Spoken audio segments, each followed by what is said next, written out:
Hello, everybody. Welcome back to the Namaste podcast. Today, as you can see, I am joined by a very special and dear guest to me, my beautiful mum, Joanne Phoenix. Welcome, Mum, the first guest on the podcast ever for the third episode.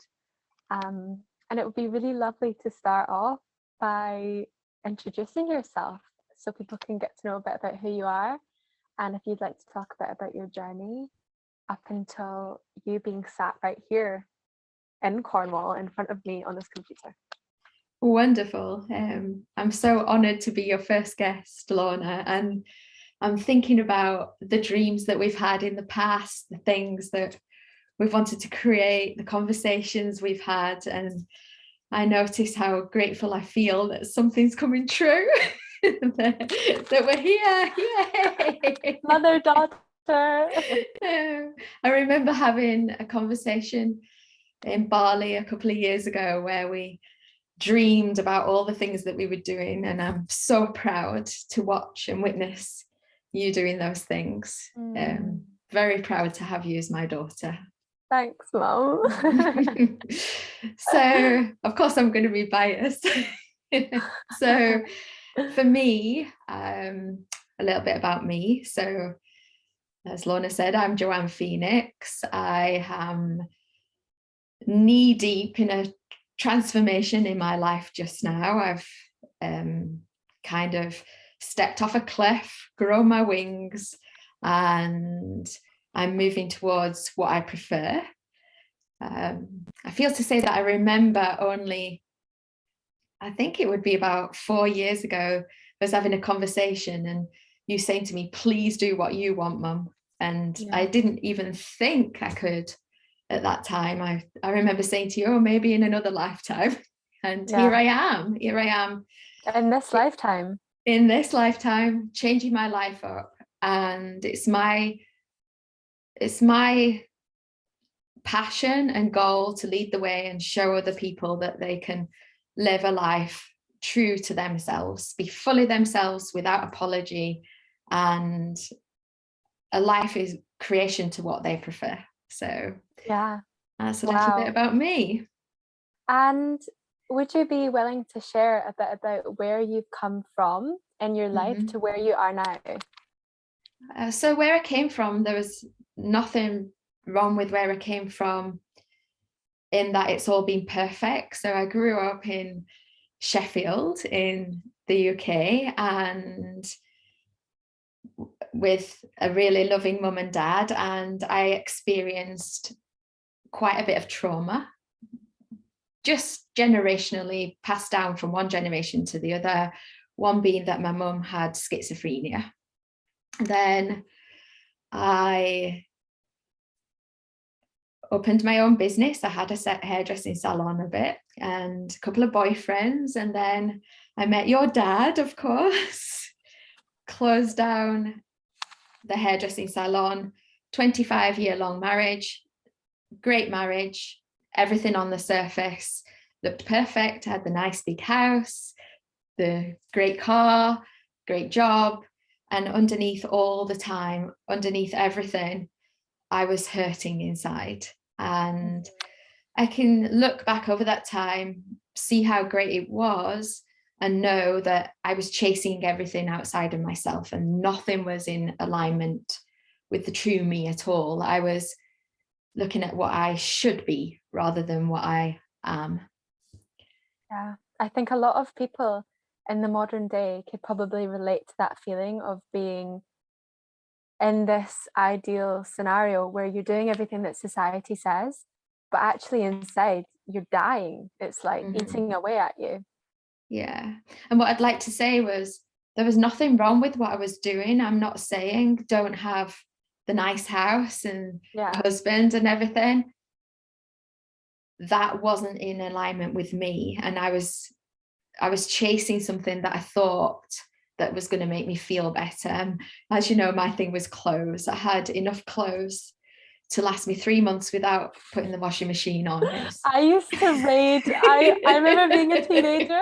I felt so lucky. I used to raid my mum's wardrobe, and she had these amazing like tops and dresses and shoes. I remember being like 13 and trying on like 6-inch heels and going, oh my god. And I remember being relieved when you grew out of them and they couldn't fit you anymore.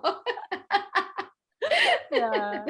So as I said, there was nothing wrong with my lifestyle. I wasn't being true to who I truly am. I wasn't listening to my soul and doing what is joyful for me. I was living in the layers of trauma and conditioning that I'd received up until that point through my life experience.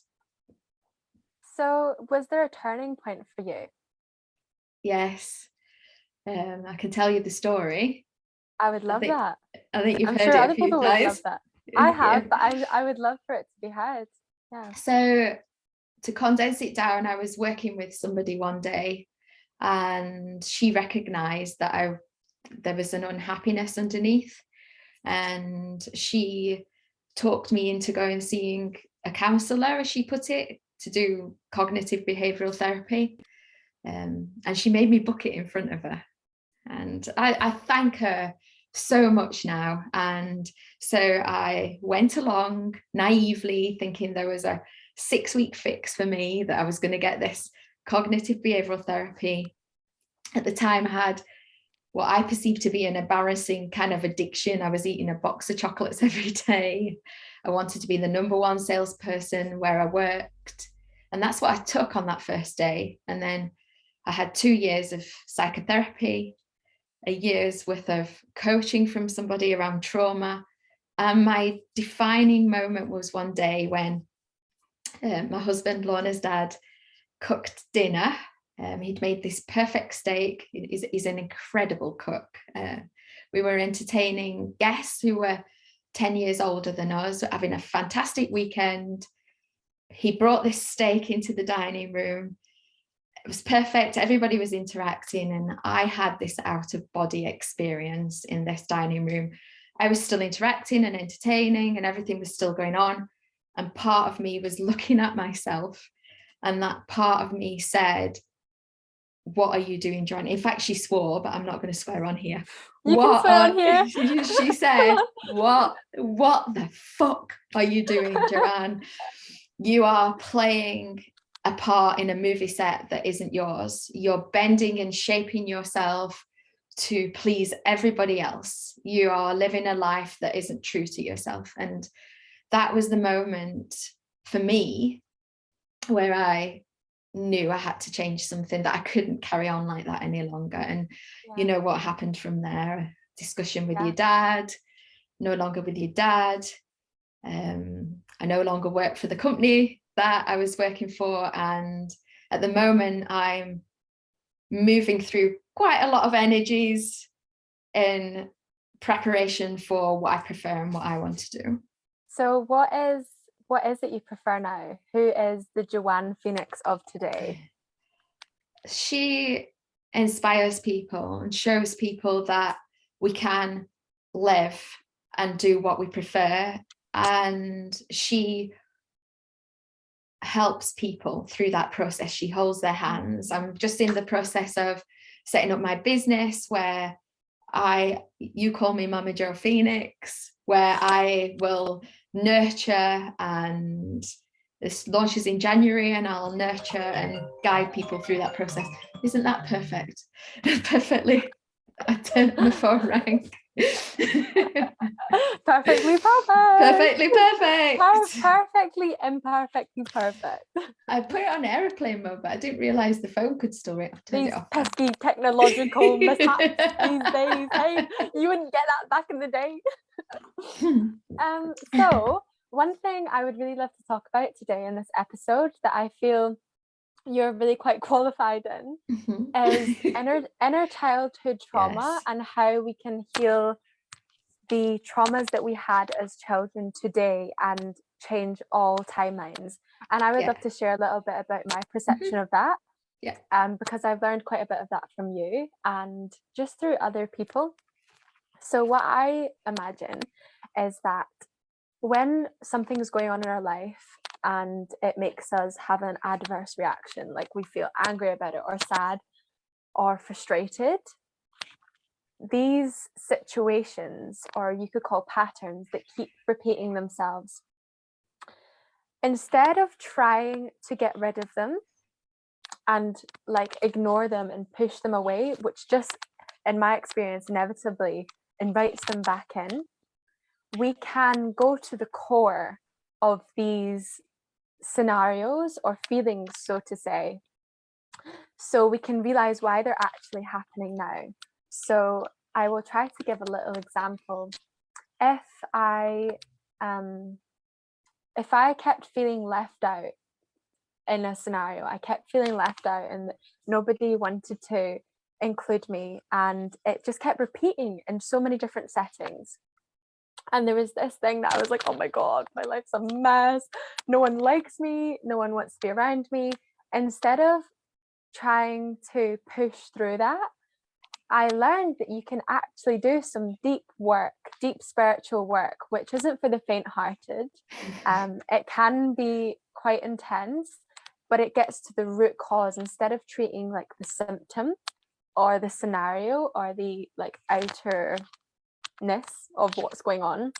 You can ask yourself, and you can ask yourself in many different ways, why do I feel like this? Where did this start? And often what I've come to believe is that it's a really early childhood memory of when you first felt that way.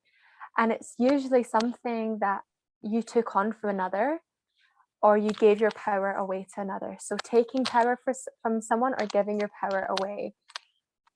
And for example, it may have been a time when I was just a toddler, maybe at nursery, and some kids were playing with crayons and there was only 3 seats and I was the 4th person. This is just a hypothetical scenario. And I'll go deep within my being and remember something around that, and then comfort that inner child and talk to that inner child, the one who's still trying to act out as a grown-up Lorna, and heal it from the core. So I'd love to pass over to you now and get a bit more of your insight and experience with that. Absolutely, Lorna. It's a really great description and I just feel to expand on it. So first of all, trauma can happen for children in the most perfect childhood. It doesn't have to be that we have experienced a traumatic childhood. It just so happens that I had plenty of trauma in my childhood, and everybody has trauma and everything's relevant and everything's welcome. So it can be that you went to get an ice cream from the ice cream van and on the way back you fell over, dropped your ice cream, the ice cream van had gone and you couldn't get another one. That's trauma. Oh. And just as relevant as anything else. The second thing is, in our society, we're not taught to feel our emotions. So if you think about, I'm thinking about your grandparents, when if you had fallen over or you were hurting, your gran would automatically want to stop you from crying, make you feel better, maybe give you a sweet. We're not taught as we grow up to feel our emotions. We're, as a society, afraid of our emotions.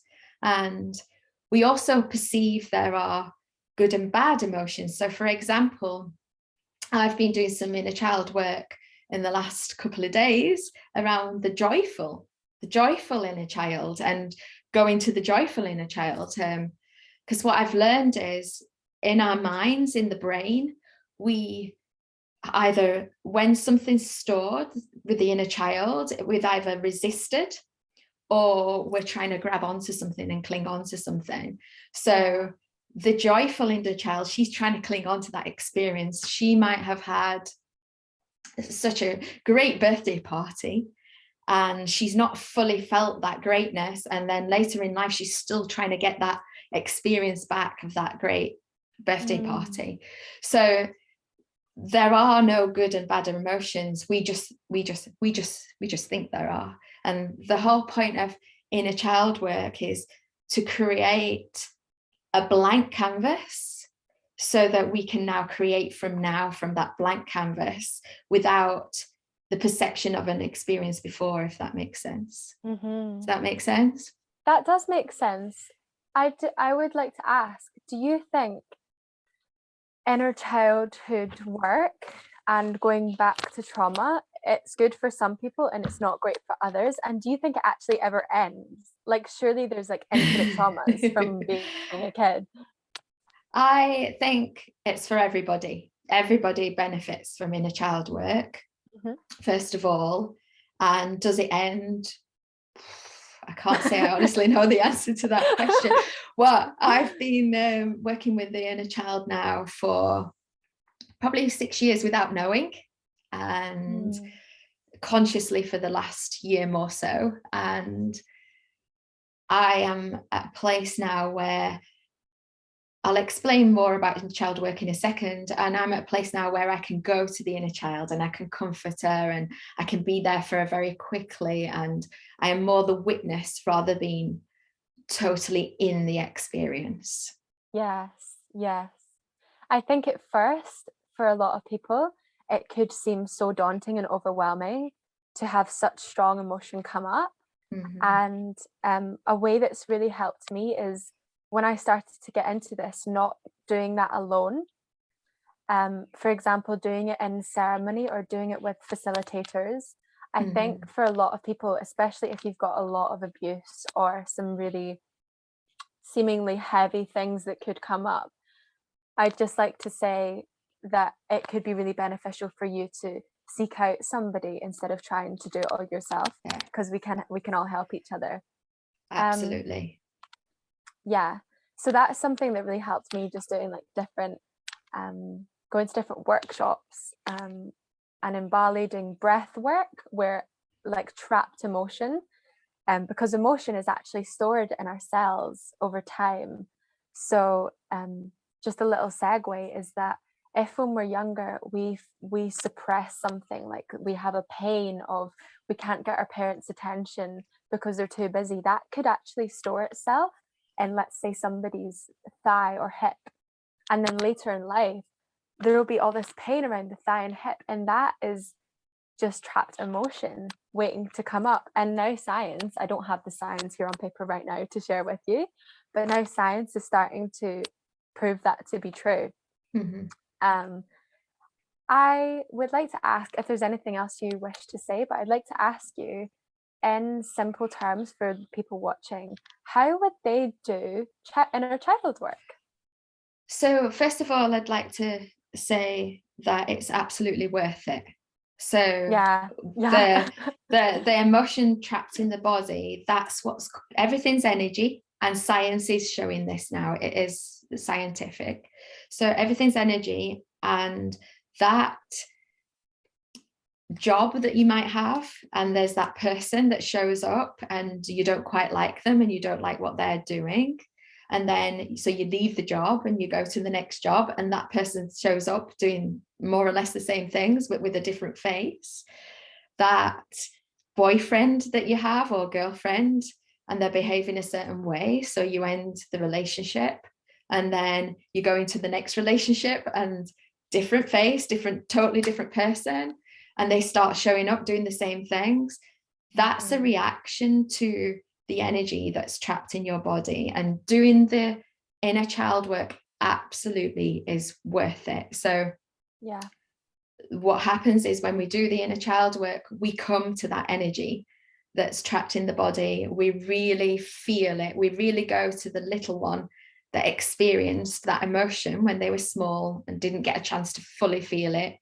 We feel it with them, we comfort them, and then the energy releases. And I have got so much evidence to show that how I've moved forward to what I prefer in my life has been through that one day something may be happening, I do the inner child work, and the next day the whole thing changes miraculously. And I know, Lorna, that you've got evidence of that as well. I've totally experienced that.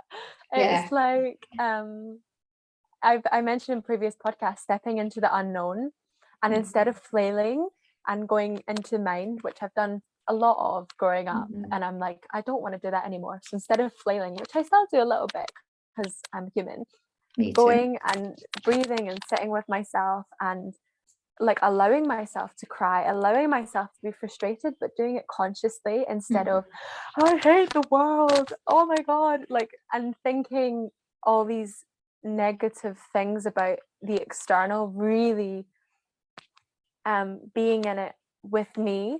The next day, something miraculous, literally miraculous will happen, honestly.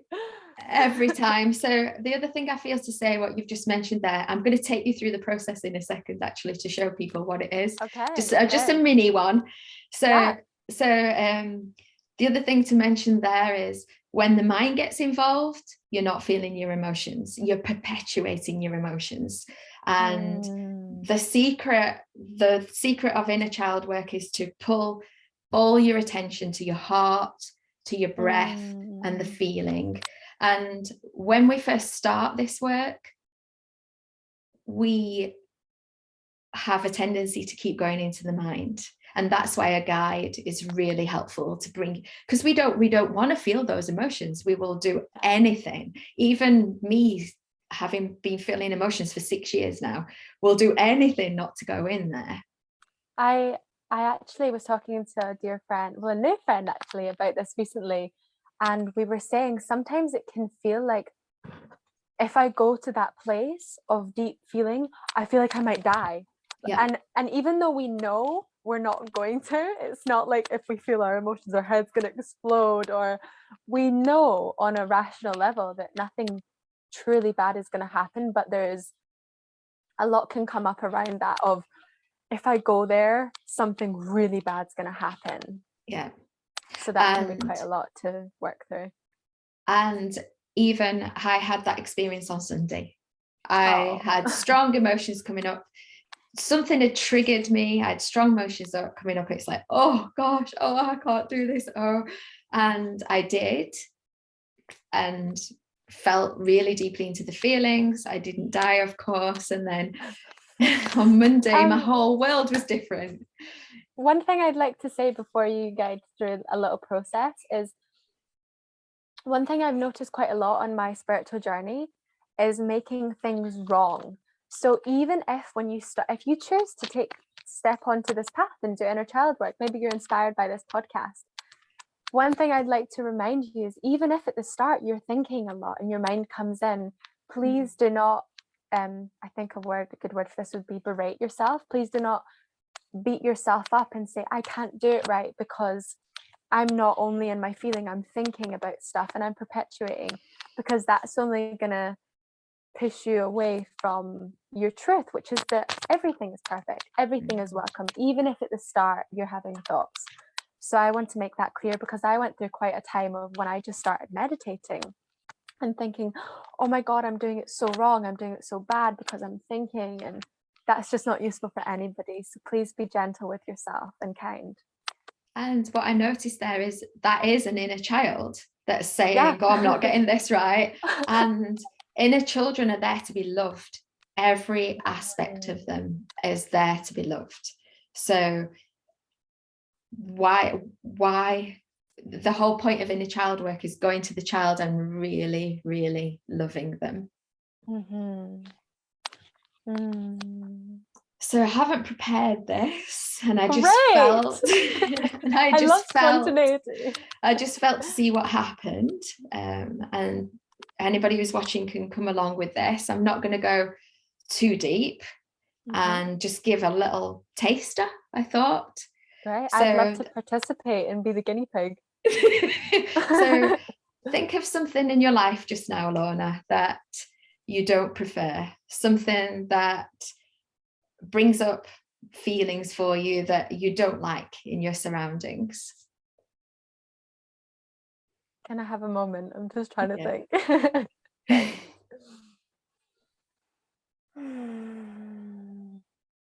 Okay. Yeah, got one. Got something? Okay, so pop your hand on your heart. I'd like to share it, just like as example. Feeling guilty that I am not a fast replier on any sort of device. that I take my time to reply to people, and the feeling of guilt that I have an obligation to get back to people straight away. So that is, Okay. yeah. And if you feel to speak out loud as we do this and feedback, so take a few breaths in and out.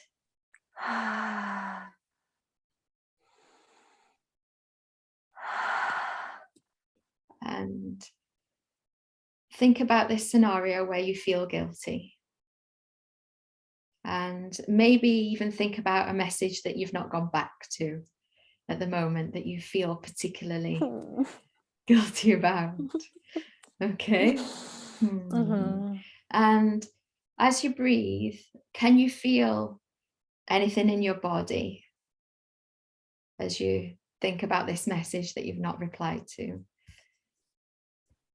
Yeah, I feel my Siri's just asked, who do you want to send it to? I feel actually a pressure around my ears. Okay, so keep breathing. And if I was to say the feeling that's of guilt, is it anger? Is it sadness? Is it fear? It's fear. Fear. So breathe into that. And can you feel it physically anywhere around there, Lorna? Yeah, I can. It feels like pressure in my ears. Okay, so pop your hand on your ear and feel into that. And get a sense of when you may have first felt that feeling. You can actually imagine that you're stood in your hair and you're looking down at your feet, and how old you might have been when you first had that feeling. Well, you're brave to do this on camera. Yeah. Have you got a sense of that? I do. It's a sense of being at primary school, and somebody had told me that they wanted to hang out, and I forgot, or they forgot. I don't have a clear image, but it's something about actually genuinely just forgetting and feeling so scared of, oh my God, what's going to happen? I've done something wrong. I'm going to get in trouble. So first of all, I'm saying this for people watching. Note how similar that experience is to your messaging situation. And have a look at this little girl. Imagine that you're with her, this version of you. How does she look and feel? She's quite hunched over, and she looks like she's ready to curl up in a ball and disappear. And she looks really cute. But So she feels really uncomfortable. Oh, and you can put your hand on her heart. You can give her a hug. You can have a look in her eyes. And you can feel what she's feeling, this uncomfortableness that she's feeling. You can feel that. You can feel it along with her and give her that attention that she deserves. And if you feel some tears coming up, that's perfectly welcome. And if you feel like saying anything to her, I know we're on camera, you can speak that out loud. Share. Okay, so if you want to speak to her. When I do this work, I usually say really reassuring and beautiful things that I would love to hear from another person.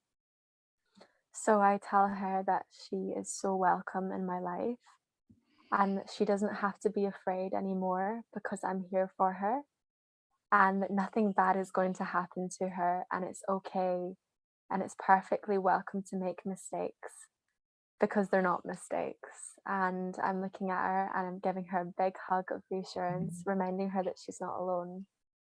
And how does she feel? It's important that you fully feel what she's feeling, to not escape from that, to allow her to feel with you.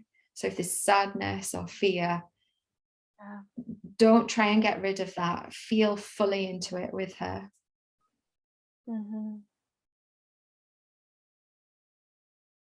This is you being her parent, the perfect parent that she's wanted in this moment.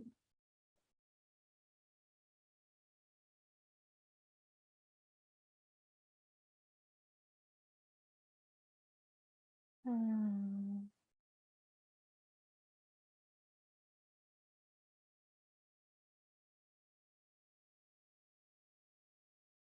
Yep. And if you give her a hug, Mm-hmm. and you can let her step inside of you, because she is part of you. She doesn't need to be stuck in that scenario anymore. She can live with you now. And let her grow up inside of you, perfect as she is. And then you can say good. you can say after me, I release this story. I release this story. Wholly and completely. Wholly and completely. Across all time and space. Across all time and space. Of my being. Of my being. And then I feel to say a few things. When you open your eyes in your own time, you may notice when you think about messaging now that you feel differently about the messaging, and I invite you to share. Yeah. Thank you. I feel that it's actually okay. I don't owe anybody anything, as much as I may have felt conditioned to do so. And I know that messages will be replied to in divine timing. And I actually feel like somehow a bit more motivation to get back to this certain person that I was thinking about. And back to podcast mode. I'm so grateful for that, because that, if you're watching, you can rewind and go through that journey yourself or write it down. And that was just a really short example. So I could have gone into the feelings further, and I could have sat and really allowed tears to come up. So I feel I've made a slight shift, and I feel like I could do more in that. But of course, it's an episode, and I'm not gonna be in tears for like 10 minutes and you're watching thinking, gosh. So yeah, thank you so much for allowing people at home to have an insight into that way and this healing, powerful tool. Yeah. Thank you for going along with it, Lord. I didn't expect this to happen on today's episode, but here we are. Here we are. So everything's worked out really well.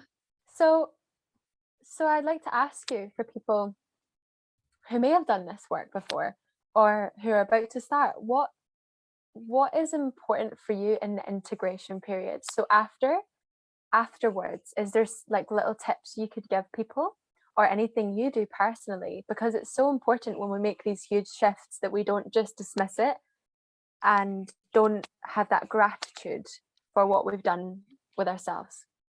Well, first of all, I've never had a time where I regretted doing it. I've always felt more expansive afterwards. Secondly, everybody's individual. I know that some people feel to go and lie down and be with themselves and to spend that time. Thirdly, this can integrate with you over a period of time, so like a few days. So to be patient with yourself after something like this, particularly if it's something that you've been holding on to for quite some time. And then lastly, sometimes we go back to the same scenario within a child work over and over, and we think, why am I thought I did this already. And we're feeling and healing from different angles of that scenario. So if you find yourself going back to the same experience again and again and again, there's nothing wrong with that. We're going at it from a different angle each time. But I would say it's aftercare is individual and person on person. Yeah. How beautiful. Do you have an idea of what time we're at on the podcast? Let's have a look. It doesn't tell me. Oh, how magic. The wonders, time does not exist, people. It's like a bowl of soup. And actually, that brings me on to a really lovely other little segue, which is when we heal something from our childhood, we're healing it now. We can, how to explain something so seemingly complex.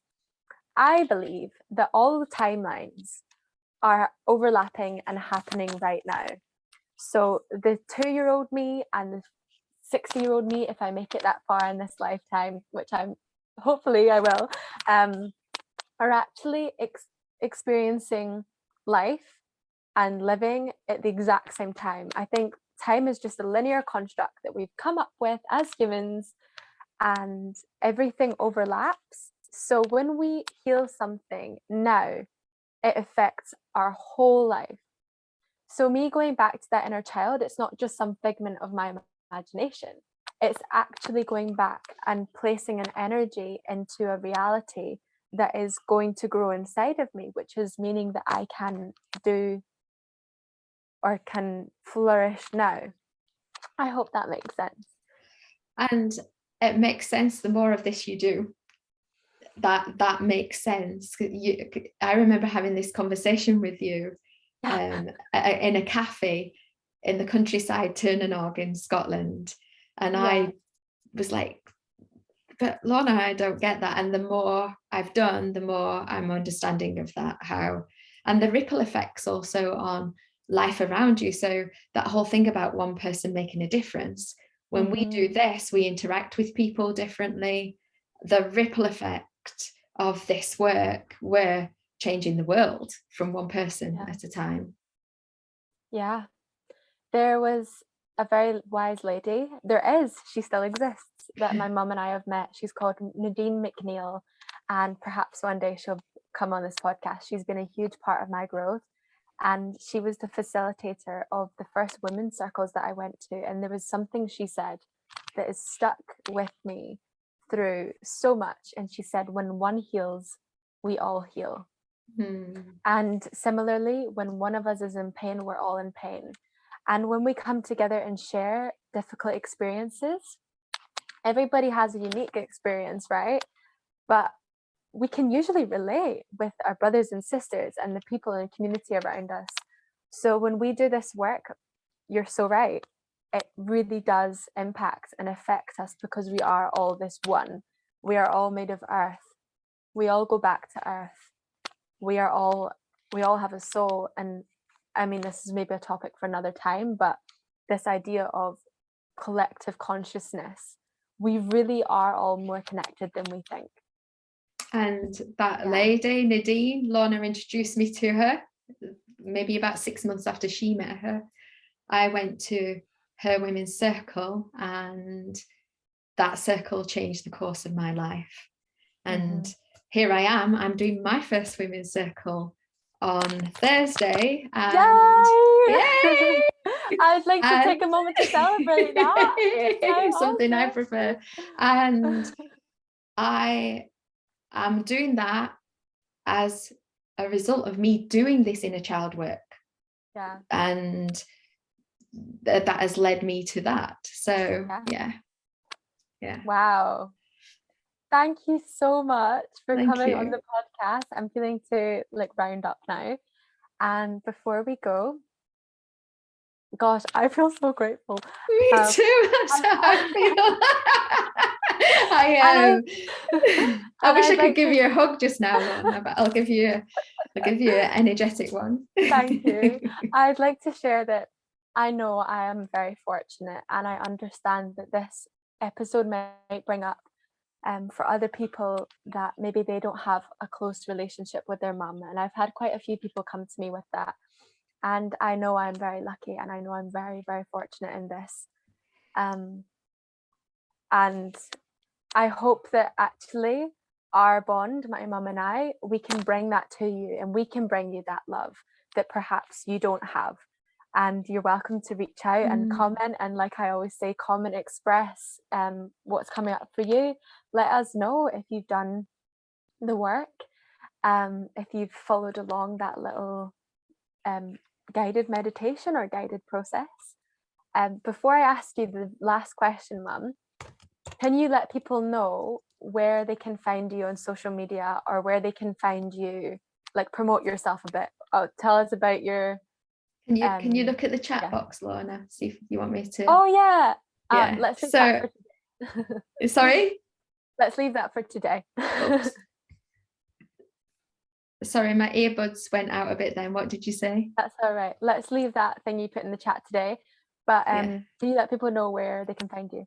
Yeah, so I've set up my own YouTube channel as well, and I've only got a couple of videos on there at the moment. So that's under Joanne Phoenix. I am sharing on my Facebook profile, and I've got a Facebook page as well where I'm starting to share things. And at the moment, I'm in the process of setting up what my business is going to look like, what I'm going to do. And I'm happy for anyone to PM me, like personal message me. I'm not very prominent on Instagram yet, my age, but I have got an Instagram account under Mama Joe Phoenix, MAMA Joe Phoenix, that you can message me on as well. So lastly, you are in a room of everybody on the whole wide world, and you have a megaphone and you can say something to them. What would you like to share with the world right now? That everybody's perfect, just as they are. There's nothing wrong with anybody. Everything's welcome, and anything that they perceive to be wrong about themselves isn't wrong. There's just nothing wrong with anybody. All is welcome. We grow up in this society and with parents who don't know any better telling us how wrong we are, when in actual fact, we're all perfect. Wow, wow, wow. Thank you. Oh. Thank you, Lorna. So that was episode 3.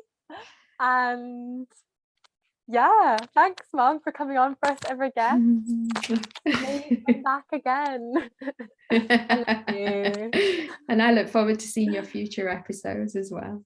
Thank you. Namaste. Namaste. Namaste.